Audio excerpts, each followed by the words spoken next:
우리가 지난 시간에 그 스가랴 4장 그리고 계시록 11장을 연이어 봤습니다. 스가랴 4장을 읽기 위해서는 계시록 11장을 함께 봐야 되고요. 계시록 11장을 온전히 잘 해석하기 위해서는 스가랴 4장을 봐야 되는 것이었습니다. 그렇게 우리는 성경은 역시 성경으로만 해석해야 됨을 우리가 잘 지난 시간 더더욱 깊이 확인했습니다. 자, 복습 겸 스가랴 4장을 다시 한번 보면 이게 좀 역시 묵시 장르다 보니까 또 익숙하지 않은 성경들이다 보니까 또 기존 교회에서 잘 다루지 않던 본문들이다 보니까 좀 어렵다 하시는 분들이 왕왕 계셔서 또 복습 겸 우리가 말씀에 늘 나눌수록 새롭지 않겠습니까? 또 거기에 추가된 내용들을 더해서 좀 살펴보고 넘어가겠습니다. 자, 그 스가랴서 4장 1절로 14절 보시면 스가랴서 4장이 길지 않습니다. 그 14절이 전체예요. 그 1절부터 눈으로 봐주십시오. 내게 말하던 천사가 다시 와서 나를 깨우니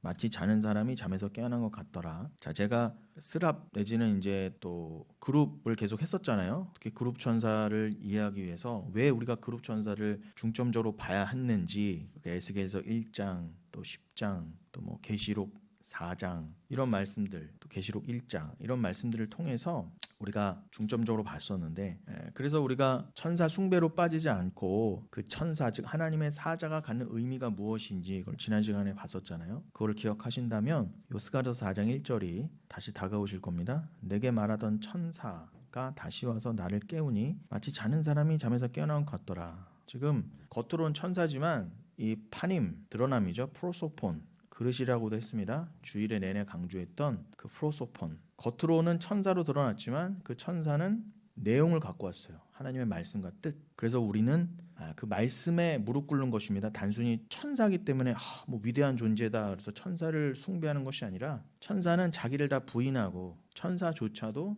자기를 드러내지 않았어요. 그런데 이제 그 천사 중에 자기 길을 잃은 천사가 있었죠. 근데 그 타락도 하나님이 다 허락하심이라고 그랬습니다. 계획 가운데 우리 교회에게 불순종의 죄가 무엇이며 그것이 죄의 본질이다. 그리고 결국 죄인들은 그 불순종의 죄로 지옥 가는 것이다를 보여주기 위해서 원래 천사는 하나님께 무조건적 그 순종, 사랑으로 인한 경외함으로 인한 복종해야 되는데 그 중에서 일부를 하나님이 또 타락하게 하셨던 거예요. 아무튼 이 성경에서 끝까지 하나님 말씀을 전하고 하나님만 전하는 자기 부인을 보여주는 그런 천사는 주의 종들 앞에 성도 앞에 나타났을 때 그 성도들은 그 천사 앞에 무릎을 꿇을 수밖에 없었어요. 그도 그럴 것이 겉으로는 천사로 보이나 하나님의 사자로 보이나 그가 갖고 온 메시지 하나님의 말씀 그 권위 앞에 무릎을 꿇었던 겁니다. 그래서 창세기 18장 같은 경우도 그러죠. 아브라함 앞에 소돔과 고모라의 세 천사가 들어가기 전에 아브라함 앞에 왔었고 또 소돔과 고모라에 들어간 후에도 롯 앞에서 드러나는 그 세 천사. 근데 겉으로는 사람의 모양이지만 하나님의 말씀을 갖고 온 엄연한 천사였습니다. 그런데 아브라함은 그들을 하나님처럼 대접했어요. 그러니 단순히 천사가 온 게 아니라 그 말씀을 갖고 온 천사는 천사가 곧 하나님이라는 뜻은 아니지만 천사가 갖고 온 메시지에 그 말씀에 순종하고 그 말씀을 사랑한다는 의미에서 아브라함 그리고 주의 종들은 그 천사에게 무릎 꿇었습니다. 그래서 아브라함은 그 세 천사 하나님의 사자를 하나님 대접하듯 했어요. 그러니 그 사자는 마치 하나님처럼 그 주의 종들에게 하나님의 메시지를 그대로 전했습니다.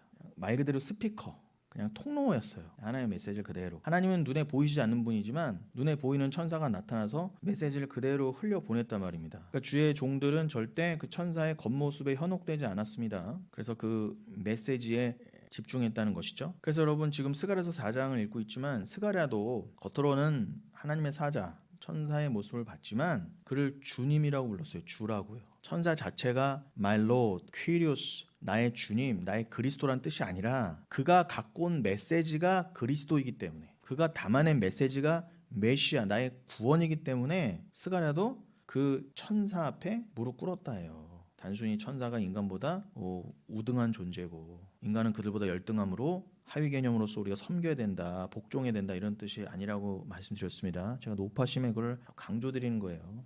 뭐 너무나 간단한 얘기인데도 이런 얘기로 꼭 오해하고 걸고 넘어지는 사람들이 있어서 제가 그러는 거예요. 예, 이건 뭐 오해할 것도 아닙니다. 그러니까 그 모든 게 그렇지만 말씀의 핵심 메시지 본질을 못 보니까 자꾸 지엽적인 거에 걸리는 거예요. 그럼 뭐 천사를 숭배하라는 거야, 말라는 거야, 뭐 천사를 그렇게 섬겼다는 거야, 뭐야? 그냥 이런 말초적이고 지엽적인 거 자꾸 빠지니까 그런 게 또 재밌잖아요. 막 아유 뭐 천사를 그냥 어떻게 해야 되는 거냐, 뭐 맨날 천사, 악마, 귀신 이런 거에만 그냥 막 온통 신경이. 그러니까 제가 정말 노파심 중에 노파심에 말씀드린 겁니다. 주의 종들이 천사를 보고 나의 주님이라고 했던 건 천사 보고 단순히 한 게 아니라 그 말씀을 보이지 않는 하나님을 주로 그렇게 외쳤던 거죠. 자, 여기서 스가랴서 4장 1절에도 천사가 나오는데 제가 전에도 몇 번 말씀드렸지만 여기 한 말아크라고 되어 있어요. 말아크가 하나님의 사자 천사를 말합니다. 히브리어죠. 근데 말라크하고는 구별하셔야 된다고 그랬죠. 말라크는 다스리다라고 그랬습니다. 말아크는 천사. 그래서 말라크에서 멜렉 하면 그 왕이에요, 왕. 그래서 그 멜기세덱, 말키체덱이 의의 왕이라고 그랬잖아요. 그 체덱이 의면은 말키가 왕이라는 뜻인데 그 말키가 멜레크에서 왔어요. 발음들이 다 비슷해서 좀 헷갈리시지만 여기서는 말아크로 돼 있다. 그 말아크가 오셔서 나를 깨웠어. 단순히 천사가 깨운 게 아니라 말씀이 나를 깨운 거예요. 2절 그가 내게 묻되 네가 무엇을 보느냐? 내가 대답하되 내가 보니 숭금 등잔대가 있는데 그 위에는 기름 그릇이 있고 또 기름 그릇 위에 7 등잔이 있으며 그 기름 그릇 위에 있는 등잔을 위해서 7 관이 있고 그럽니다. 제가 이거 중요하기 때문에 반복하는 겁니다, 여러분. 우리가 언제 또 스가랴서를 4장을 보겠습니까, 함께. 거기 여러분 숭금 등잔대를 더 집중해 주셔야 돼요. 메노라트 자합 쿨라흐 이렇게 되어 있습니다. 숭금 등잔대. 뭐라고요? 메노라트라고 했습니다. 메노라트가 여러분이 아시는 그 메노라가 맞아요. 저는 이스라엘을 안 가봤지만 제가 알기로는 그 지금 이스라엘의 국회 앞에 큰 등잔대가 있는 걸로 알고 있어요. 그게 메노라입니다. 여러분 성막과 성전에서 하나님 측에서 보면 지성소 입장에서 보면 지성소에서 바라보면 오른쪽 즉 남쪽에 성소에 솔로몬 성전으로 치면은 그 외소에 남쪽에 그러니까 성막이든 성전이든 그 남쪽에 메노라가 있었어요. 등잔대가 가운데 이렇게 줄기가 큰 게 있으면은 양옆으로 세 쌍으로 해서 6개의 가지가 뻗어 나가니까 총 가지가 7개죠. 많이 보셨던 그런 문양, 이스라엘 대표적 문양이에요. 그래서 그 뭐 이스라엘의 벤구리온 공항 이런 데는 문설주 같은 거 붙여놨고요. 메주자 문설주죠. 문설주에 늘 붙여놨던 그 말씀의 두루마리를 형상화한 그런 것들이 또 벤구리온 공항에 있다고 하고 그 국회 앞에는 요 메노라가 있습니다. 근데 여러분 제가 요 근래 주일에도 그렇고 아몬드를 많이 강조해드렸는데 아몬드는 샤케드라고 그랬죠. 샤케드. 그게 깨우다라는 뜻도 있다고 했습니다. 근데 왜 아몬드가 깨우달까? 봄을 알리는 그 깨어나라 이렇게 우리를 회개케 하시는 하나님이 우리를 경성케 하시는 그 의미가 바로 샤케드예요. 근데 그걸 왜 아몬드와 연결시키셨다고요? 아몬드가 겨울이 지나고 이스라엘의 우기인 겨울이 지나고 가장 먼저 피는 꽃이 아몬드 꽃이라고 했어요. 근데 이스라엘에 가면은 사람들이 자꾸 그걸 벚꽃이라고 자꾸 우깁니다. 아니에요. 벚꽃처럼 보이는 아몬드 꽃이 있어요. 근데 그거를 우리 성경에서는 살구꽃이라고 잘못 번역해 놔갖고 그걸 더 헷갈리시는데 그건 살구꽃도 아니고 벚꽃도 아니고 아몬드 꽃이에요. 그 아몬드 꽃과 아몬드 열매가 어디에 맺혔다? 아론의 지팡이. 하나님이 아론에게 내가 대제사장의 권세를 주었다라는 의미로서요. 그런데 여러분 이 메노라 제가 지금 그 등대에 여러분 그 7 촛대 거기다 다 뭐예요? 아몬드 꽃을 새겨놨어요. 다른 꽃이 아니라 그 등대에 여기 지금 스가랴도 환상 가운데 보고 있는 숭금 등잔대 그게 지금 스가랴는 환상 가운데 보고 있지만 이건 이미 성막과 성전 때부터 있던 거예요. 나중에는 실제 역사적으로 있었던 거는 바벨론이 이미 갖고 가서 진작에 사라졌지만 그 원래 있던 건 이미 없어지고 나서 한참 후에요. 스가랴가 지금 환상으로 본 건. 그러니까 여러분 눈에 보이는 뭐 이런 거는 그거는 본질이 아닙니다. 그럼 물질적으로는 원본일지 모르지만 그거는 이미 도둑 맞고 다 사라졌고요. 그거는 물질적으로 원본이라는 뜻이지 진짜 원본은 어디 있어요? 하늘에 있습니다. 하늘에 있는 원본을 여기 땅에다가 성막과 성전 안에 메노라를 만들어 놨던 거예요. 그런데 지금 스가랴가 그 눈에 보이는 거는 성막에 성전에 있던 걸 하더라도 그건 원본이 아니야. 나는 그것이 가리키는 바 그 진짜 메노라를 환상 가운데 보면서 그 메노라에 담긴 뜻 그게 진리잖아요. 있잖아요. 그걸 지금 천사가 보여주고 있는 거예요. 천사는 엉뚱한 거 보여준 것도 아니고, 여러분 뭐 천사 섬겨서 천사랑 친해져서, 또 가톨릭은 너무 왜곡시켜놨죠. 나의 수호 천사. 천사라는 개념은 막 닭날개 달고 막 이상한 영화들도 막 가톨릭 중심으로 만들어 나갔고요. 사람들이 일반 사람들 다 오해해놨어. 막 그냥 인간 여기 어깨 쭉지에 달린 닭날개로 다 하고 여기 동그란 거 뭐 달고 다니고, 우리나라 엔젤리너스 뭐 이런 커피숍, 롯데가 만들어낸 커피숍 같은 거 딱 그거 차용에다가 일곱 천사 지금도 걸어놨나. 옛날에는 일곱 천사 이름까지 커피숍 안에 걸어놨어요. 지들이 뭘 한다고. 그만큼 망가뜨려 놨습니다. 천사는 그런 개념이 아니에요. 그렇게만 의나 형상화시켜서 섬길 것도 아니고요. 그 날개는 여러분 신속히 간다는 뜻이에요. 신속히 가서 뭘요? 하나님의 뜻을 신속히 전한다는 뜻입니다. 가브리엘도 신속히 마리아에게 하나님의 뜻을 전했잖아요. 수태고지를. 미가엘도 하나님 딱 허락하시니까 다니엘서 10장 그것을 가지고 신속히 다니엘에게 가고 갔잖아요. 자, 아무튼 이 천사가 메노라를 보여줘요. 근데 그 메노라의 각 촛대에는 뭐가 새겨져 있었다고요? 샤케, 아몬드가 새겨져 있다. 아몬드 꽃과 아몬드 꽃받침까지 새겨져 있었어요. 그럼 여러분 그 메노라는요, 등자는 성막과 성전 안에서도 24시간 꺼지면 안 됐어요. 그게 뭘 상징해요? 그 하나님의 불, 하나님의 상징, 하나님의 임재의 상징. 또 불은 주일에도 말씀드렸지만 히브리서 12장 맨 마지막에 하나님 소멸하신 불이라, 하나님의 그 심정, 하나님의 그 사랑을 상징하고 동시에 불은 또 성령을 상징하고요. 성령이 꺼져요, 여러분? 안 꺼지잖아요. 우리 안에 들어오신 성령이 없어지지도 않고 사그러지지도 않아요. 성령은 영원하신 불이에요.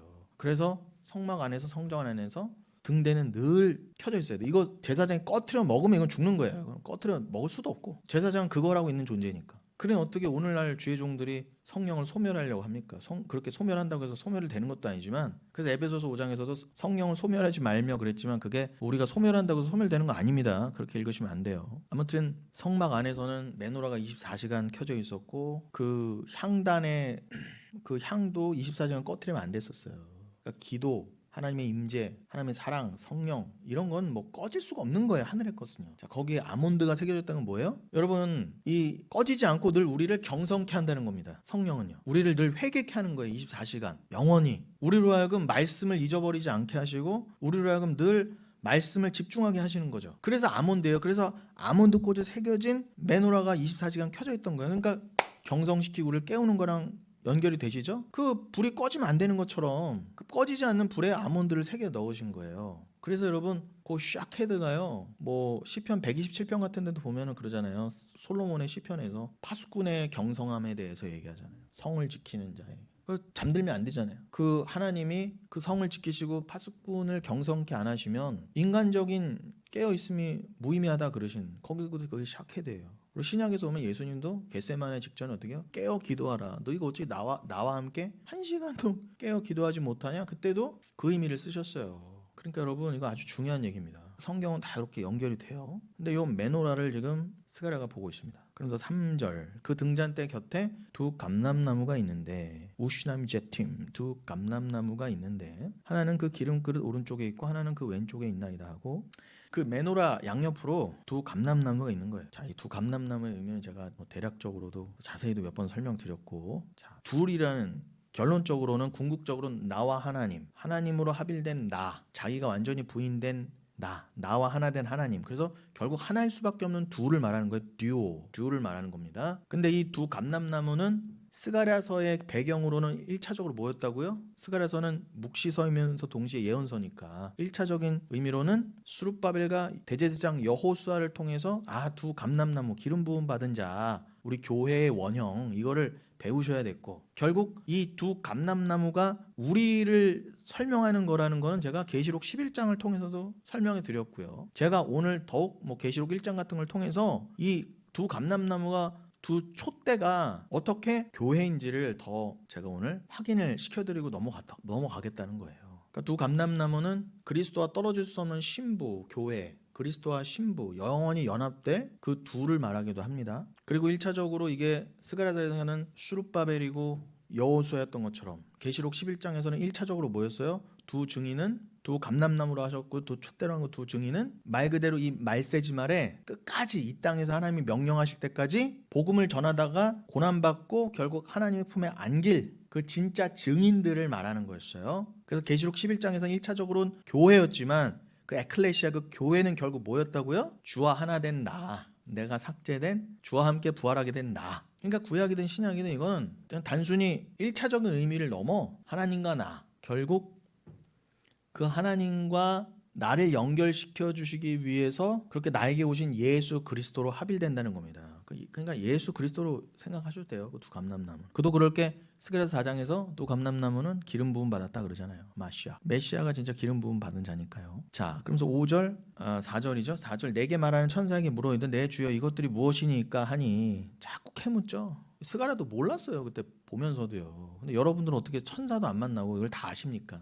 신기한 노릇이에요. 천사가 와서 알려줘도 모르던 거였어요. 근데 여러분들은 어떻게 계시록까지 다 성경을 받고 이렇게 대번에 단번에 물론 영훈교회에 또 오셔서 그렇게 또 되신 것도 있지만 어떻게 이렇게 말씀을 깨달아 알게 되셨냐 말이에요. 하나님의 섭리와 인도하심이라는 거죠. 5절 내게 말한 천사가 대답하여 이르되 네가 이것들이 무엇인지 알지 못하느냐. 알려주려면 빨리 알려주지. 이거는 그러니까 괜히 장난치는 게 아니고 반드시 알아야 된다는 거죠. 너 진짜 몰라? 너 알아야 되는데 이거. 그러니까 여러분 모르면 안 돼요 이거요. 이거 어려운 성경이야 모르던 거야. 이거 그냥 모르고 넘어갈 게 아닙니다. 다들 착각하는 거죠. 내가 대답하되 내 주여 내가 알지 못하나이다 하니 6절 그가 내게 대답하여 이르되 여호와께서 수룹바벨 제룹바벨이라고 그랬죠. 언어 제룹바벨. 그게 우리식은 수룹바벨인데 이게 여호야긴의 손자라고 했습니다. 그러니까 요시야 왕의 고손자 되는 거죠. 왕통이라고 그랬습니다. 바벨론에서 태어난 자예요. 유대의 왕통인데 그러니까 예수 그리스도의 혈통적으로도 직계 선조인데 그가 바벨론에서 태어난 자여서 이름을 수룹바벨이라는 이름을 얻은 거예요. 제룹바벨. 그런데 제가 아까 설명드린 것처럼 1차적으로 일단 천서가 뭐라고 했다고요? 이거는 이 두 감람나무는 수룹바벨을 두고 하신 말씀이야. 이건 다 수룹바벨과 연결된 거야. 그럽니다. 근데 여러분 문맥상 앞에 3장에서 여호수아 대제사장도 나왔으니까 제가 굳이 둘을 말하면 수룹바벨하고 여호수아를 말한 건데 결국에는 하나라고 그랬잖아요. 그도 그렇게 여기서도 그냥 그거는 수룹바벨에게 하신 말씀이야. 그런 거면 수룹바벨이 하신 말씀이고 여호수아에게 하신 말씀이고 수룹바벨에게 하신 말씀은 우리에게 하신 말씀이에요. 그도 그렇게 수룹바벨은 예수님의 직계 선조라고 그랬으니까 제가 아까 뭐라고 했어요? 둘은 하나라는 거 하나는 거 메시아 예수라고 그랬잖아요. 그러니까 수룹바벨에 관한 말씀이야라고 하신 건 곧 이건 예수에 관한 말씀이야라고 읽으셔도 돼요. 예수에 관한 말씀이면 우리 교회에 관한 말씀이기도 하고요. 만군의 여호와께서 말씀하시되 이는 힘으로 되지 아니하며 능력으로 되지 아니하고 오직 나의 영으로 키임 베루히 오직 나의 영으로 되느니라. 자, 제가 아까 성령은 소멸하는 그 불로도 표현했지만 그러니까 모든 것을 태우는 불, 하나님의 그 진짜 강력하신 질투심, 하나님의 영원한 사랑을 상징하는 그 불, 그 소멸시키는 불로도 설명된 하나님의 성령, 불같은 성령. 그래서 사도행전 2장에서는 불이 내리는 것 같았잖아요. 그 오순절 성령 강림. 그러니 이 수룹바벨이 지금 어떤 상황 가운데 있어요? 역사적으로요. 지금 성전 재건의 때라고 말씀드렸죠. 성전 재건은 단순히 뚝딱뚝딱 성전을 다시 짓는 의미를 넘어서 그리스도가 다시 오실 길. 성전 자체가 그리스도를 상징하니까 예수가 이 땅에 오시기 전에 그 예수를 설명할 뭔가가 있어야 됐어요. 솔로몬 성전처럼. 아직은 눈으로 보이는 성전이 필요했단 말입니다.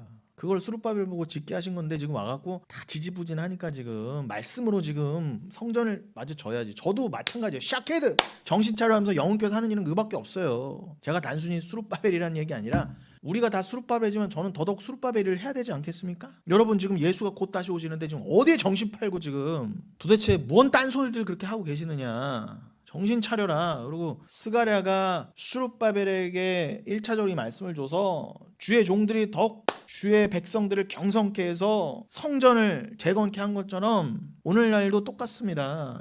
다시 오실 예수를 여러분들이 길을 준비하고 있습니까? 영적으로 깨우어서 샤케드 그 일을 하는 걸로 우리가 이해해서 받아야 되잖아요. 지금 그 일을 얘기하고 있습니다. 근데 여기서는 문자적으로 눈에 보이는 성전 재건을 말씀하시면서 이건 너희들의 인간의 힘으로도 능력으로 인간의 노력으로 되는 게 아니야. 이건 내 영으로, 옛날 성경에 나의 신으로라고 그랬죠. 나의 성신으로, 성령으로 되는 거야. 오직 성령이 맞아요. 그때나 지금이나. 그러니까 여러분 성전 재건이 가리키는 건 뭐라고요? 다시 오실 예수 그 길을 예비하는 우리의 삶이잖아요. 여러분의 성도된 삶도 성령으로만 가능하다는 거예요. 여러분의 능으로 여러분의 힘으로 되는 게 아닙니다. 그냥 성령 충만하시라는 거죠. 자, 7절 큰 산아 네가 무엇이냐? 하르 핫가돌. 가돌 하면 크다는 거고 하르 하면은 산이라는 거죠. 하르 핫가돌. 큰 산아 네가 무엇이냐? 네가 수룹바벨 앞에서 평지가 되리라. 큰 산, 단순히 문자적인 큰 산이 당연히 아니겠죠. 수룹바벨 앞에 놓인 그런 어떤 장애물 같은 걸 말할 수도 있고요. 또 다른 관점에서 해석하면은 성전산. 성전산 예루살렘의 그 시온산이 얼마나 높고 또 부담되고 일단 여기다 어떻게 또 성전을 여기다 다시 세워. 여러분 거기가 해발 800m 가까이 되는 고지예요. 예루살렘이요. 거기다가 또 지어야 돼 성전을 꼭대기에. 그냥 보면서도 기가 막혀. 이렇게 되지 않았겠습니까? 솔로몬도 7년이나 걸려서 지은 건데 누가 생업 다 포기하고 미쳤다고 지금 저 포로에서 돌아온 것만 해도 힘들어 죽겠는데 지금 그것도 다 돌아온 것도 아니에요. 극소수만 돌아왔어. 그러니까 그 사람들 이름을 다 성경에 적어 놓은 거예요. 돌아온 사람들 또 성벽을 중수하고 성전을 다시 세운 사람들의 이름을 그 집안별로 이름을 다 새겨 놓은 겁니다. 역대기 같은데. 그걸 통해서 뭘 하겠어요?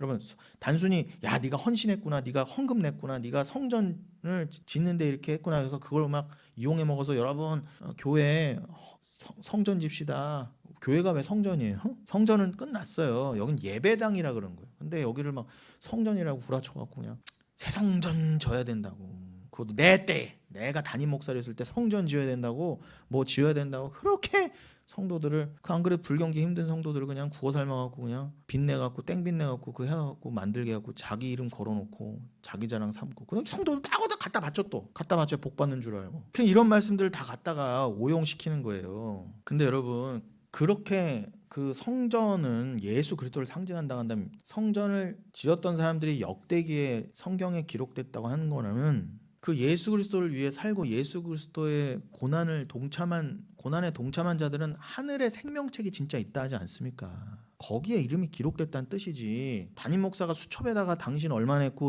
그거 담임 목사 수첩에 들어가는 게 중요한 겁니까 여러분? 담임 목사는 그걸 왜 다 개수하고 앉았어요 도대체? 일단 뭘 짓자고 해갖고 막 그렇게 해갖고 헌금을 긁어 모으는 것부터가 잘못이지만요. 제가 보기엔 그거 할 시간에 지금 말씀 서로 배우고 그런 거에 정신 팔려 있을 시간이 없습니다. 건물이 필요하면 어떤 식으로 주시는 거고 뭐 꼭 단독 건물로 막 몇십억씩 들여갖고 그렇게 자기야 빚을 빌렸지. 그런데 교회에 평생 빚을 남기고 다음 때까지 빚 갚으라고 그렇게 올무를 씌워가면서 자기가 영광 받아야 되겠습니까? 아무튼 지금 스가랴가 모든 백성들이 큰 산이 뭘까? 이 높은 성전산. 그러나 예수님께서도 너희가 믿음이 있으면 겨자씨만한 믿음도 있어도 큰 산을 들어 바다에 떨어지라 명할 수 있다 하셨잖아요. 그럼 큰 산은 시온산을 말해요. 시온산은 말 그대로 성전이 섰던 산이잖아요. 나중에 또 거기 성전이 계속 수룹바벨 성전, 헤롯 성전으로 계속 섰을 산이고요. 그럼 여러분 그건 유대주의의 총화예요. 율법주의의 총화. 성전은 율법의 상징이잖아요. 근데 성전을 통해 율법을 통해 예수 그리스도를 깨달으라 그랬더니 너희들의 죄인 되면 알라 그랬더니 전부 다 가서 섬겼잖아요. 그냥 동물 제사 하나 드리고 모든 유대인들이. 그러니까 그건 틀렸다. 그거 다 들어서 바다에 던져야지. 어머 저걸 어떻게 바다에 던져요? 야 이 멍청이들아. 문자적인 말하는 거야? 니들이 돌아 뛰어라. 그래서 조약돌 하나 명해봐. 그게 되나? 된다 쳐. 그게 믿음하고 뭔 상관이야. 그러나 너희는 영적으로 이미 그 율법주의를 너희들이 꼭 붙들고 있던 그 율법주의요. 뭐 해야지 복 받지. 그냥 섬기고 그냥 막 목사가 돈 내라면 돈 내고 했던 그 모든 잡다한 것들 다 포함해서 그 율법주의는 믿음으로 바다에 던져야지. 바다는 저주의 상징이잖아요. 그 산 말하는 것입니다. 하가돌. 나중에 바다에 던져질 그 산. 그 산도 어떻게 해요? 말씀하시잖아요. 그거는 니들의 힘으로 능으로 되는 거 아니야. 영으로 되는 거야. 왜요? 성령이 믿음을 주시니까 겨자씨만한 그 믿음으로 뭘 하나? 아니요. 여러분들에게 진짜 믿음이 있으면 믿음의 사이즈를 말하는 것도 웃기지만 믿음은 진정한 권세가 있어서 여러분에게 진짜 믿음이 있다면 그게 아무리 겨자씨만하게 보일지라도 겨자씨는 아주 작잖아요. 요즘 이스라엘에서 파는 관광객에 파는 건 그나마 개량시켜서 눈에 보일 정도지 원래 눈에 안 보일 정도입니다. 그러니까 그거는 그냥 비유예요. 아주 너희들이 보기에는 작아 보일지라도 그 진짜 믿음이 너에게 있으면은 율법주의를 버리게 돼 있다는 거예요. 내가 이전에 이 하나님을 율법주의로 섬기는 게 행위로 섬기는 게 가장 악독한 거였구나. 그 죄를 깨닫고 이건 다 그냥 바다에 던져버려야 되는 것이지 라고 분토처럼 여기고 하나님 앞에 은혜를 사모하며 나오게 돼 있다는 것입니다. 지금 그걸 다 상징하고 예언하고 있어요. 이게 우리에게 이뤄질 일들이 지금 예언되고 있잖아요. 그러니까 또 예언서 아니겠습니까? 스가랴가. 그러면서 뭐라고 합니까? 네가 스룹바벨 앞에서 평지가 되리라. 큰 산아 네가 평지가 되리라. 지금 없어졌다는 거잖아요. 누구 앞에? 스룹바벨은 누구? 예수 그리스도를 예표하는 인물 아닙니까? 은혜 앞에 예수 앞에 큰 산은 없어진다예요. 여러분 없어졌고요. 이미 복음서에서 왜 예수가 그러신 거예요. 큰 산을 들어 믿음으로 바다에 버려라. 그 얘기잖아요. 그가 머릿돌을 내놓을 때에 하 에벤 하로스, 에벤에셀의 그 도움의 돌, 그 에벤이 돌이거든요. 하 에벤 그 돌, 하로사 그 머릿돌을 내놓을 때에 무리가 외치기를 은총이 그에게 있을지어다 하리라 하셨고, 여기서도 은혜요, 오직 은혜요 그러잖아요. 머릿돌은 당연히 예수 그리스도고요. 또 머릿돌, 성전의 머릿돌, 건축자들 율법주의자들은 그냥 이게 뭐야라고 버린 그 돌이 우리에겐 산돌이었잖아요. 그 돌 없으면 우리 성전 못 지어요. 눈에 보이는 성전도 지금 재건할 때 머릿돌이 있어야 되는 것처럼 그 머릿돌은 이사야서 28장, 시편 118편 곳곳에도 나온 것처럼 그 머릿돌은 예수야. 니들은 예수를 머릿돌로 가졌잖아. 다 버렸는데, 쓸데없다고 막 죽여버리고 발로 차서 버렸는데 너희들은 그 예수를 소중하게 가졌잖니? 그러니까 그 무리가 맞아요, 이건 나에게 꼭 필요한 머릿돌이었어요, 예수예요 라고 촥 하나님 앞에 내놓으면서 뭐라고요? 은혜로다 했다는 거예요. 이거는 내 능으로 힘으로 된 게 아니에요. 아니 어떻게 이렇게 말씀이 명명백백한데 도대체 뭔 소리들을 하고 있는 거 도대체 오늘날은요. 너무너무 답답해요. 여호와의 말씀이 또 내게 임하여 이르시되 수룹바벨의 손이 이 성전의 기초를 놓았은즉, 예수가 이 성전의 기초를 놓았다는 그 말이잖아요. 그가 곧 예수가 되시니까 그의 손이 또한 그것을 마치려 하셨나니, 당연하죠. 예수가 하신 일 예수가 마무리하신 거예요. 자, 성전 재건은 수룹바벨의 시작에서 수룹바벨이 마무리한 것처럼 그 성전이 가리키는 바 진짜 성전은 뭐예요? 여러분이라고 하는 세 번째 성전이잖아요. 예수라고 하는 머릿돌에 이어서 함께 창성전으로 만드실 여러분, 그러니까 여러분을 그래서 세 번째 성전이라고도 하는 거예요. 여러분을 진짜 성전이라고 하는 거예요. 그래서 사도 바울이 고린도전서 3장의 6장에서 너희가 성령을 모시는 진짜 거룩한 전인 줄 알지 못하냐. 그래서 그도 그럴 게 계시록에서 어떻게 해요? 정육면체요. 12,000 스타디온씩 정육면체로 딱 거룩한 성 예루살렘을 설명해 주시잖아요. 그게 너희야. 그 거룩한 성 예루살렘 안에 하나님과 예수가 임재하신다. 그 예전에 보였던 예루살렘 성 안에 성전처럼 너희라고 하는 교회 안에 지금 하나님이 탁 말씀으로 임재해 계시잖아. 근데 왜 꼭 정육면체일까요? 지성소가 정육면체인 것처럼 지성소가 성막대는 10규빗 탁 이렇게 정육면체였는데 그거를 받아 확장된 개념으로 계시록에서는 여러분이 12,000 스타디온씩 정육면체예요. 그럼 12변이잖아요. 12 곱하기 12,000은 뭐예요? 144,000 스타디온이잖아요. 여러분 교회다 그 뜻입니다. 여러분이라는 그 성전, 그게 지어지려면 반드시 머릿돌이 필요해요. 그건 뭘 뜻한다고요? 수룹바벨이 성전을 재건해서 성전 재건을 완성했던 것처럼 역사적으로 그 수룹바벨의 직계 후손이시자 그 인자의 계열의 완성이신 참 수룹바벨이신, 수룹바벨이 가리키는 바 참 메시아이신 그 예수가 여러분이란 성전을 완성하신다. 여러분의 구원을 완성하신다 그 뜻입니다. 이게 믿어져요. 이게 믿어져야 돼요. 이거 안 믿어지면요 죽었다 깨나 천국 못 가요. 정말 죄송하지만 천사가 계속 강조하잖아요. 꼭 스가랴서 말씀을 알아야 천국이라는 게 아니라 이 스가랴서가 담고 있는 내용이 성경 전체가 담고 있는 내용 아닙니까? 이거가 이해가 안 되고 이게 이해가 안 돼. 믿어지지가 않아. 큰 산이 안 옮겨져 바다로. 죄송하지만 못 가요 천국요. 절대 못 가요. 근데 도대체 다들 어디에 신경을 쓰고 있는 것입니까? 만군의 여호와께서 나를 너희에게 보내신 줄을 네가 알리라 하셨느니라. 수룹바벨을 하나님이 보내신 것처럼 예수도 하나님이 보내셨다. 10절 작은 일의 날이라고 멸시하는 자가 누구냐. 이거를 제가 지금 전한 스가랴의 메시지를 멸시하는 자가 누구냐. 이게 수룹바벨의 성전을 짓는 것, 그거 우습게 볼 일이 아니거든요. 그런 것처럼 여러분 다시 오실 예수를 위한 삶을 우습게 본다고 세상은 다요. 그게 성도의 삶이야? 그게 뭔데 그게? 부자를 만들어줘 그렇다고 잘 먹고 잘 살기를 해줘. 그러시더라고요. 우리 교회 요즘 전체적으로도 대한민국이 힘들지만 제가 봐도 그래요. 영흥교회가 되고 나서 영흥교회 오신 분들 이전보다 대부분 다 힘들어졌어. 저를 포함해서.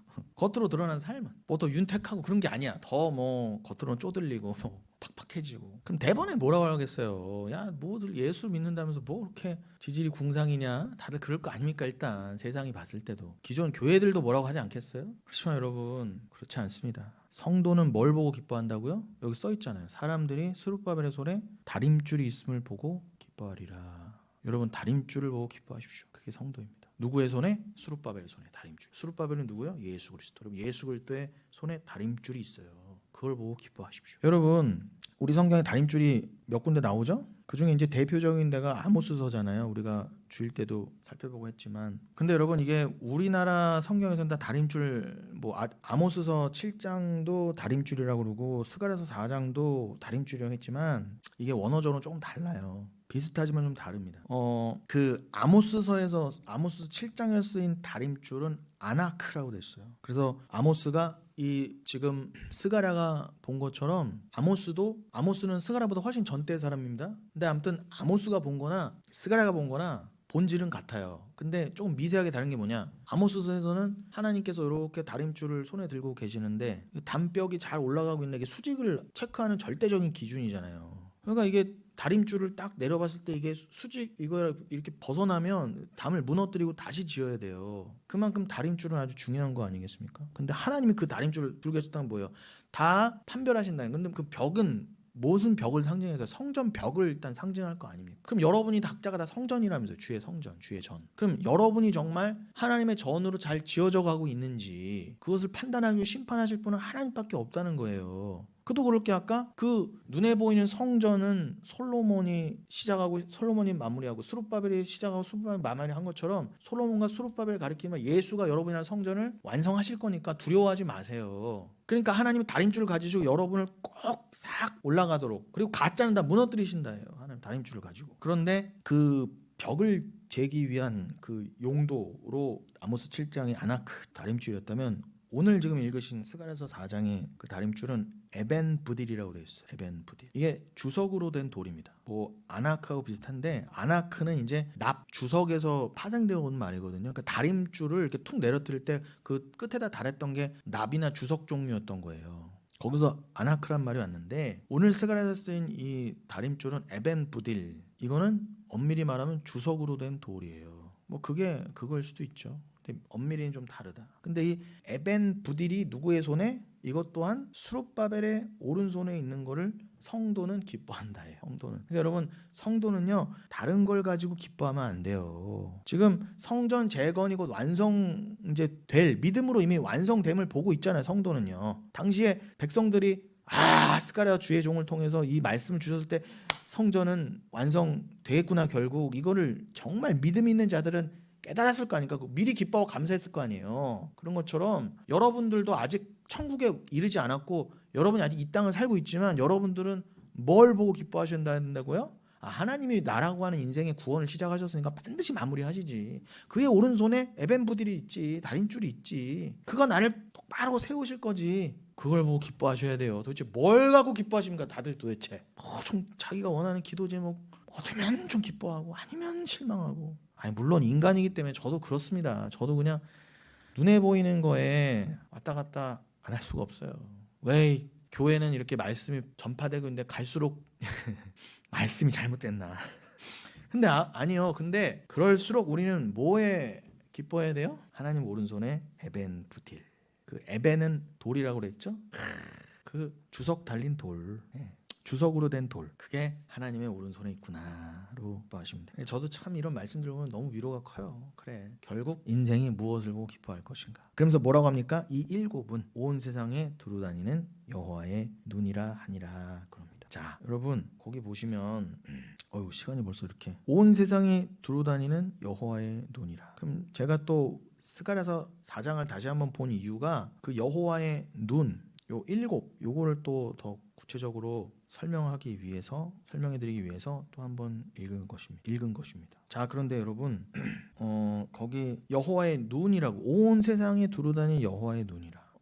여러분 계시록 1장 4절에 보시면은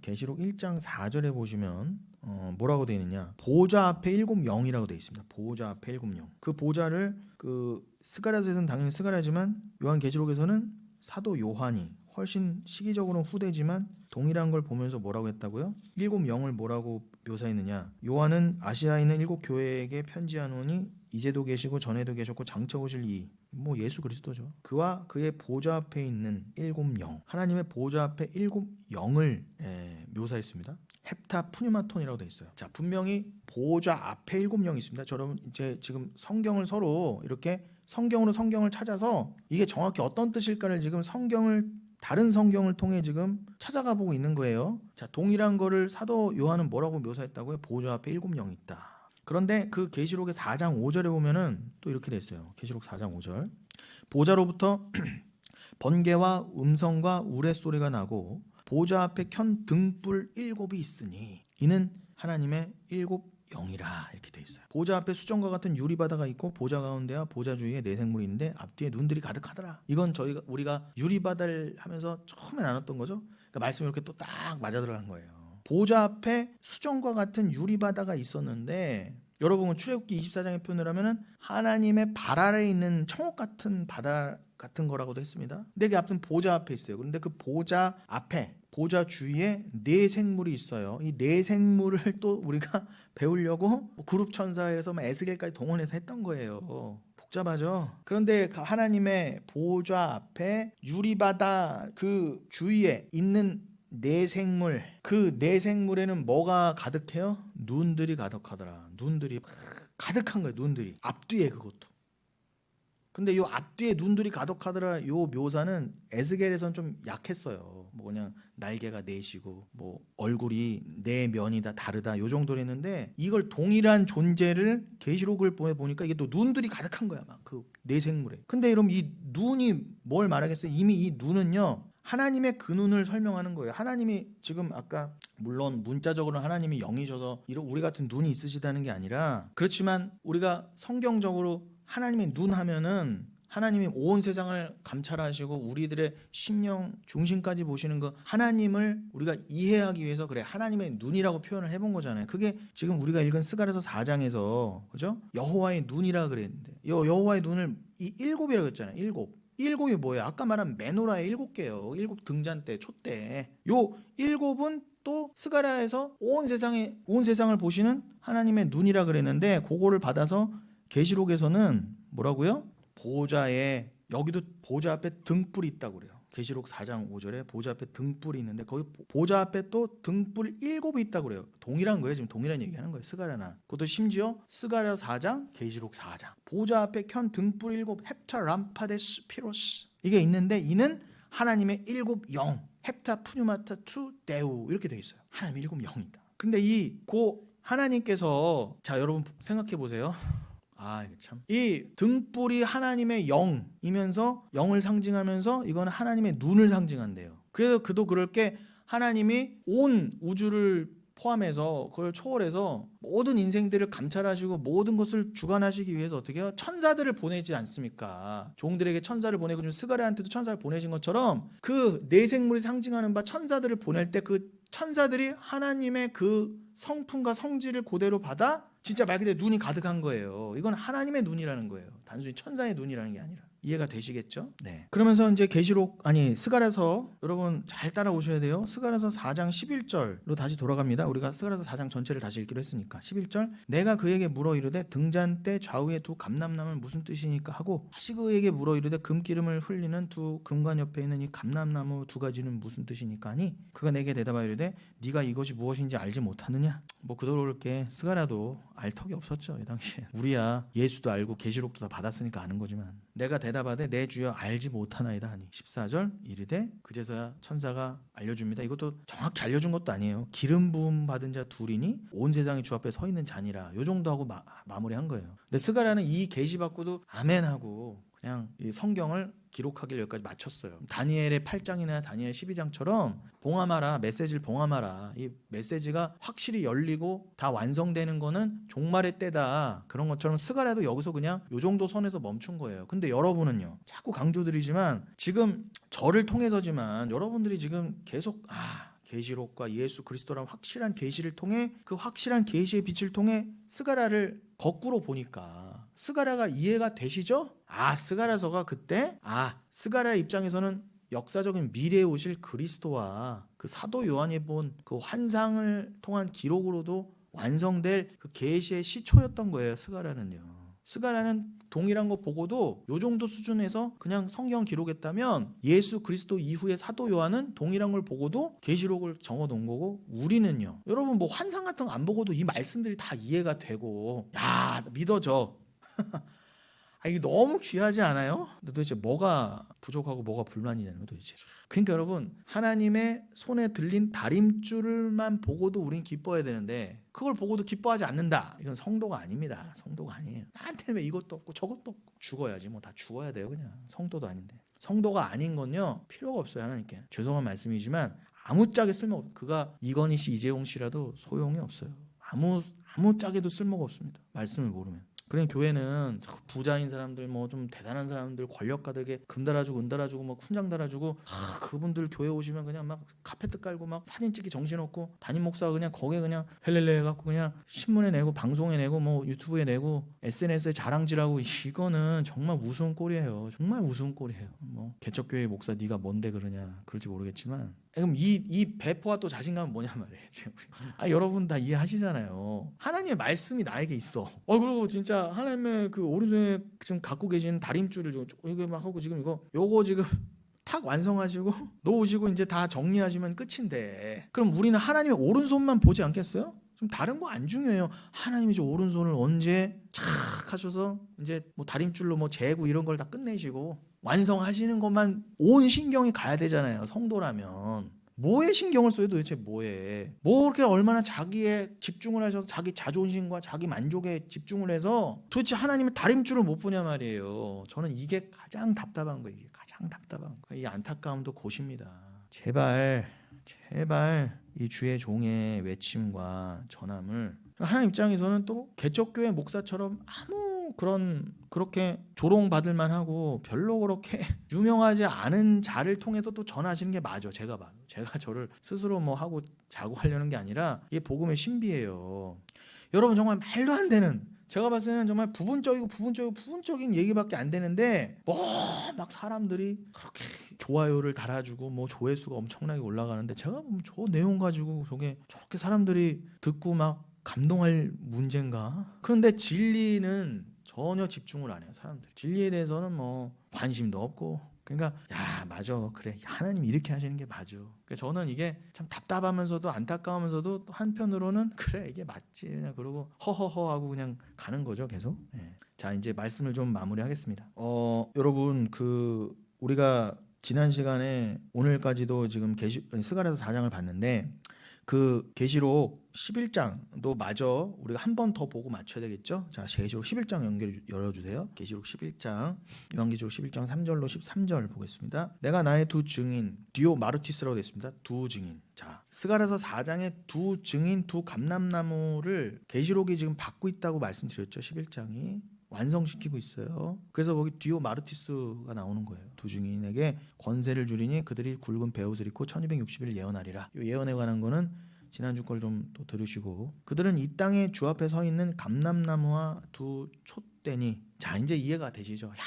두 감람나무와 두 촛대 하면은 이건 뭐 바로 이제 스가랴서 4장이 생각이 나야 돼요. 디오 엘라이아이, 디오 리크니아이. 여러분, 메노라라고 그러죠. 아까 메노라, 촛대, 등잔대가 7인 촛대, 그걸 메노라라고 했습니다. 그건 히브리어로 메노라고, 그럼 이게 헬라어로는 뭘까요? 이게 리크니아예요. 리크니아. 그래서 여기서도 두 감람나무 두 촛대 하면서 엘라이아, 리크니아라는 표현이 나오는 거예요. 그러면서 5절, 만일 누구든지 그들을 해하고자 하면 그들의 입에서 불이 나와서 그들의 원수를 삼켜버릴 것이요, 누구든지 그들을 해하고자 하면 반드시 그가 죽임을 당하리라. 이것도 지난주 참고하시고, 6절, 그들이 권능을 가지고 하늘을 닫아 그 예언을 하는 날 동안 비가 오지 못하게 하고, 또 권능을 가지고 물을 피로 변하게 하고 아무 때든지 원하는 대로 여러 가지 재앙으로 땅을 치리로다. 여러분 보세요. 여기도 지금 그 두 증인이 무슨 일을 하고 있어요? 권능을 가지고 하늘을 닫아 예언할 동안 비가 오지 못하게 하고. 이게 누가 했던 일이죠? 엘리야가 했던 일이잖아요. 기억나시죠?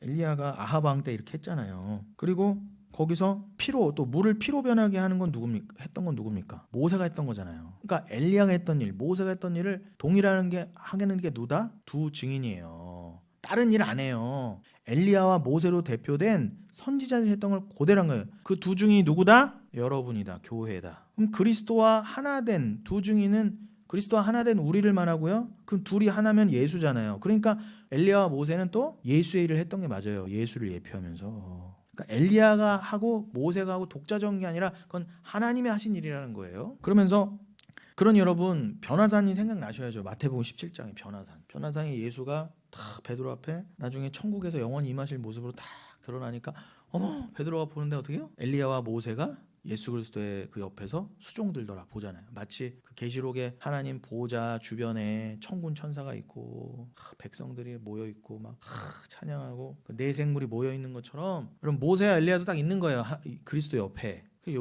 여러분이에요. 두 증인이라면서 지금 그러니까 여러분, 변화선에 베드로가 야, 저기 모세 엘리야 있네 하고 그냥 감격할 게 아니라, 아, 내가 저렇게 있는 거구나를 본 거예요. 베드로는 그 당시에 그걸 다 이해는 못했어도 나중에 깨달았단 말입니다. 그러니까 여러분, 예수님 변화산에서 예수님 옆에 그 엘리야 모세는 여러분이었던 거예요. 두 증인이라고 그러잖아요. 그러면서 7절에 그들이 그 증언을 마칠 때 무적행으로부터 올라오는 짐승이 그들과 더불어 전쟁을 일으켜 그들을 이기고 그들을 죽인 터인즉 그들의 시체가 큰 성 길에 있으리니 그 성은 영적으로 하면 소돔이라고도 하고 애굽이라도 하니 곧 그들의 주께서 십자가에 못 박으신 곳이라. 자, 이 두 증인이 모세와 엘리야이면서 그대로 예수의 일을 행하고 예수가 가신 길을 그대로 가다 보니까 당연히 예수와 동일하게 핍박 가운데 고난 가운데 죽는 게 당연합니다. 예수가 못 박혀 죽으신 그곳을 단순히 골고다 정도가 아니라 거기가 결국 소돔이었고 거기가 애굽이었다 그러잖아요. 거기가 바벨론이었다. 그러니까 여러분이 그러니까 소돔과 애굽은 이 세상을 상징하잖아요.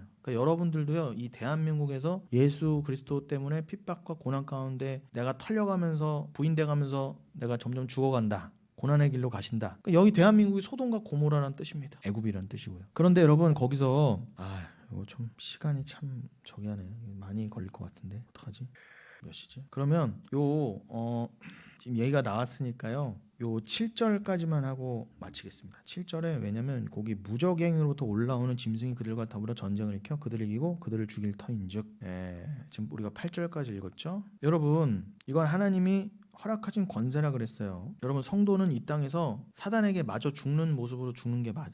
끝나는 게 맞습니다. 근데 그게 승리라는 거예요. 그건 우리가 11장 뒤도 계속 읽어봤지만 또 다음 시간에 계시록 요 11장 또 8절 이후로 또 보겠지만 이 세상에서 사단에게 율법주의에게 맞아 죽어야 부활이라니까 여러분. 그 뒤에 부활되니까 그 돌 던지고 죽였던 자들이 우리가 죽인 게 교회였구나. 우리가 죽인 게 그리스도의 신부였구나. 그 신부를 죽인 게 곧 그 신랑을 죽인 거였구나. 이렇게 깨닫는다고 그러잖아요. 그거를 이 죄인들, 이 더러운 거짓 것들한테 보이기 위해서라도 여러분 장렬하게 죽으셔야 돼요. 근데 왜 자꾸 안 죽으려고 그러세요? 말씀이 안 믿어지거든요. 근데 여러분 이 두 증인이 마지막 때까지 하나님이 정하신 마지막 때까지 복음을 전하다가 죽어요. 회개하라.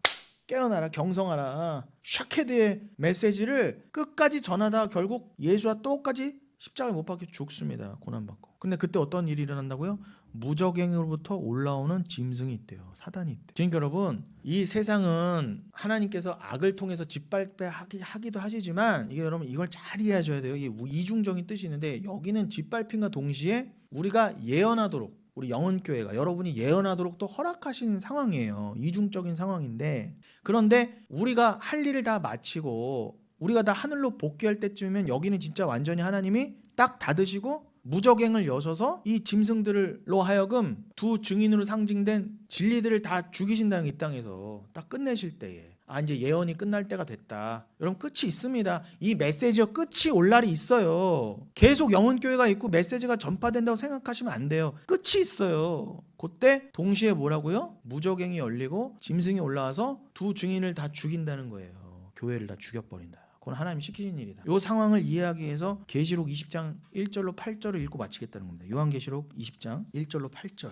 읽겠습니다. 또 내가 봄에 여러분 이거 전혀 어렵지 않아요. 지금 이것 때문에 다 어렵다고 그러고 목사들도 이거 뭐 보지도 않으려고 그러고 이것 때문에 뭐 천연한국이 뭐 몇 가지 론으로 갈라지고 이단 놈들이 정통교회가 이걸 안 가르치고 앉았으니까 전부 다 이걸 가지고 회파하고 그냥 아무것도 모르는 성도들 혹세무민시켜서 돈 갖고 오게 하고 그냥 이단으로 다 빠지게 하는 요 말도 안 되는 요 짤막한 말씀 하나 가지고 물론 말씀 위대하지만 짤막한 말씀일지언정 위대한 말씀인데 그러니 요걸 이해를 못하고 깨닫지 못하니까 다 영혼을 잃어버리는 거 아닙니까? 1절로 8절 읽을게요. 또 내가 보매 천사가 무적행의 열쇠와 큰 쇠사슬을 그의 손에 가지고 하늘부터 내려와서 이거는 지금 읽은 우리가 계시록 11장도 12장도 이해하셔야 이해되는 구절입니다. 제발 공부하세요. 큰 열쇠와 큰 쇠사슬을 그의 손에 가지고 하늘부터 내려와서 용을 잡으니 곧 옛뱀이요 마귀요 사단이라. 이게 계시록 12장 말씀드린 것처럼 12장에서 그대로 나오는 표현이잖아요. 하나님이 천사를 통해 천사는 그 앙겔로스는 결국 하나님의 권세의 상징이라고 그랬죠. 아까 오늘 설교 처음도 천사로 시작했는데 오늘 설교 마지막도 천사로 끝납니다. 천사가 동일한 천사예요. 스가랴한테도 보내줬던 천사 사도 요한한테도 좀 보여지는 겁니다. 천사가 무적행의 열쇠와 큰 쇠사슬을 그의 손에 가지고 하늘부터 내려와서 아까 여러분 계시록 11장에서는 장면이 무적행이 열려서 확 올라오는 걸 봤잖아요. 짐승들이. 근데 그 무적행을 누가 열었다? 하나님이 시키신 천사가 열어요. 그냥 무적행의 열쇠는 누가 갖고 있는 거다? 하나님이 갖고 계신 거예요. 다림줄을 갖고 계시듯 하나님이 시작하시고 하나님이 끝내시고 하나님이 심판하시는 거예요. 뭘 사단 원수마귀 귀신을 무서워합니까 도대체. 뭘 파묘 같은 영화를 보고 가위를 눌려요. 눌리기를. 그 보면은 사단의 영화로 보면 안 된다고 이따위 소리나 하고 앉았고. 얼마나 무식해요 도대체 교회가 오늘날. 그 용을 잡았다 하지 않습니까? 그건 옛 뱀, 창세기의 그 뱀을 말하죠. 아담과 하와를 꼬셨던 그 뱀이요 마귀요 사탄이라 잡아서 1000년 동안 결박했었던 상황이에요. 자 여러분 이건 시간 순서대로 읽으시면 안 돼요. 계시록을 지금 20장 읽으면서 11장을 함께 보시면서 어떻게 이해하셔야 돼요? 11장의 원래 배경이 이랬구나 라고 이해하시면 됩니다. 무저갱에 잡아 넣었던 건데 여러분 분명히 무저갱에 있었지만 이 땅에서는 어떻게 해요? 이중적인 상황? 말씀이 전파되지만 그 용의 수하들이라고 좋고 그런 귀신들이 우리를 계속 괴롭히면서 교회가 교회되게 만들었어요. 근데 우리가 이 사단의 세력에 계속 고난을 당하면서도 말씀을 전했던 거예요. 왜요? 무저갱에서 근본적인 게 풀려나지가 않았었으니까. 근데 이제 우리가 이 땅에서 고난 가운데라도 하나님이 우리에게 또 입에 불이 나가는 권세를 주셔서 그죠? 11장의 표현을 하면 권세를 스가랴서 4장의 표현이죠. 불이 나가는 권세. 그래서 여기를 막 복음을 전했어요. 불처럼 영이 불이니까 영을 받아서 불처럼 막 전한다고 하는 거는 계시록 11장의 표현이었죠. 이제 하도 하니까 헷갈리네. 나도 헷갈리네 아주. 그게 그거니까. 근데 그 권세가 이 땅에서 사단의 세력들의 거짓 목사들, 거짓 선지자들의 방해 가운데 그래도 그 권세도 허락된 거였고 그 거짓 것들에 방해하는 세력 안에서도 불은 전해졌어. 근데 이게 영원하지 않아. 딱 끊긴다는 거야. 그때에 무저갱이 열리는데 그 무저갱은 천사로 하여금 무저갱 열쇠로 가둬놨던 거야. 1000년 동안. 그럼 1000년이 뭐냐는 거 도대체. 이걸 잘 해석하셔야 돼요. 이거를 세대주의자들 같은 사람 엉뚱하게 해석하니까 이게 안 맞는 거예요. 그럼 제가 지금 오늘 설교만 딱 해도 1000년을 어떻게 해석하시는 게 무리가 없고 완벽하느냐. 지금이 천년왕국 시대예요. 여러분 지금 교회 시대. 우리가 분명히 거짓 것들의 방해를 받고는 있지만 말씀이 전해지고 있는 이 교회 시대가 천년왕국이란 말입니다. 근데 이 천년은 여러분 문자적인 천을 말하는 게 아니에요.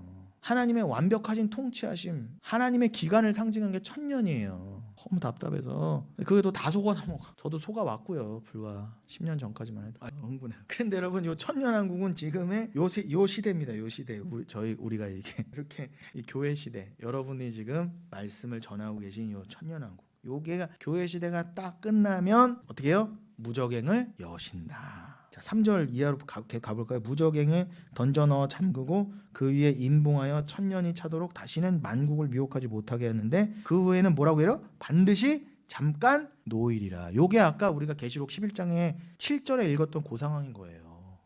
교회 시대가 끝나는, 여러분 두 증인 교회가 이렇게 말씀을 전하는 때가 끝나는 딱 그때에 무저갱 열쇠로 찰칵하고 열어서 근본 뱀이 용이 팍 나와서 여기를 다 끝내게 만드신다. 제가 이제 전체적인 맥락을 말씀드린 거예요. 이제 세부적인 건 또 계시록 12장하고 같이 보셔야 되는데 그건 시간이 없으니까 전체적인 맥락에 다 끝내실 때 여러분 4절에 뭐라고요? 요 4절 하나로 그렇게 교계가 다 갈라진 겁니다. 갈라질 일이 없는데 또 내가 보자들을 보니 거기에 앉은 자들이 있어 심판하는 권세를 받았더라. 또 내가 보니 예수를 증언한과 하나님의 말씀 때문에 목뱀을 당한 자들의 영혼들과 또 짐승과 그의 우상에 경배하지 아니하고 그들의 이마와 손에 그의 표를 받지 아니한 자들이 살아서 그리스도와 더불어 1000년 동안 왕노릇하니. 지금 여러분 지금 상황 사단이 옥에서 무저갱에서 놓이기 직전까지 여러분들이 천국의 그 권세를 받아 여기서 1000년 왕국을 누리고 사시는 거예요. 물론 겉으로는 고난이고 아픔이고 눈물이지만 이 땅에서 하나님 오른손에 다림줄을 보면서 기뻐하는 그들이 천국의 기쁨을 여기서 누리고 있다는 거예요. 이미 천국을 소유하고. 그래서 천년왕국은 뭘로 설명된다? 여러분의 복음 전파로 이어지는 교회의 시대를 말하는 거예요. 예수 그리스도의 죽으심과 부활 이후에 지금까지 한 2000년, 겉으로는 2000년이 넘는 기간이지만 이걸 천년왕국이라 한단 말입니다. 이해가 되시죠? 근데 여러분 천년왕국인데 왕이래잖아요. 여러분이 왕노릇한대잖아요. 근데 왕노릇의 모습이 뭐예요? 예수를 증언하기 때문에 목배임을 당하고 남들은 다 666으로 상징된 짐승과 우상의 표를 받아서 막 지들끼리 막 깨춤추고 이 세상 우리가 산다, 하나님도 없이 산다 이러고 있는데 우리는 옆에서 그 표도 못 받고 안 받고 그냥 고난당하고 핍박받고 이런 모습이 왕노릇이 돼요. 도대체 이게 이해가 되세요? 그러니까 이걸 문자적으로 해서 우리가 왕노릇 한다니까. 우리가 대통령 되먹고 뭐도 해먹고 우리가 부자 되고 그냥 남들 다 그냥 너 예수 억지로 믿어. 너 안 믿으면 그냥 확 그냥 그러면서 옛날 가톨릭 했던 것처럼 그런 십자군 전쟁 따위로 자꾸 그걸 이게 오역되고 잘못되니까 왕노릇 한다 그러니까. 그런 왕노릇 아니에요. 예수 그리스도의 왕노릇을 받은 뭔가 예수는 죽기까지 순종해서 자신을 내어줌이었잖아요. 사랑으로 섬김. 그 왕노릇을 천년왕국 기간 동안 할 것이다. 복음 전파로 말미암아. 그럼 당연히 목배임이 나오죠. 자기 분이 나오죠. 이해가 되시죠? 안 될 수가 없어요. 여러분들 되시는데 도대체 왜 교회 목사들하고 신학자들이 안 되냐 말이에요. 이 이해가. 5절 그 나머지 죽은 자들은 그 천년이 차이까지 살지 못하더라. 이는 첫째 부활이라. 6절 이 첫째 부활에 참여하는 자들은 복이 있고 거룩하도다. 둘째 사망이 그들을 다스리는 권세가 없고 도리어 그들이 하나님과 그리스도의 제사장이 되어 천년 동안 그리스도와 더불어 왕노릇하리로다. 다 이해가 되시죠? 이미 이 땅을 천국을 산다고 그랬잖아요. 겉으로는 고난이고 눈물인데 이미 둘째 사망의 해를 벗어던진 자들의 삶이기 때문에 천년왕국이다 그런 겁니다. 7절 천년이 참에 사탄이 그 옥에서 놓여. 자 이제 우리에게 역사적으로도 곧 일어날 일입니다. 천년이 참에 즉 교회 시대가 끝남에 두 감람나무 두 촛대라고 표현된 두 증인의 복음 증거가 끝나면 그 옥에서 사단의 대가리가 놓여 어떻게 된다고요? 8절 나와서 땅의 사방 백성 곧 곡과 마곡을 미혹하고 모아 싸움을 붙이리니 그 수가 바다의 모래리라. 여러분이 곡과 마곡 에스겔서 30 몇 장입니까? 곡과 마곡이잖아요. 마곡은 여러분 곡의 땅이라는 뜻입니다.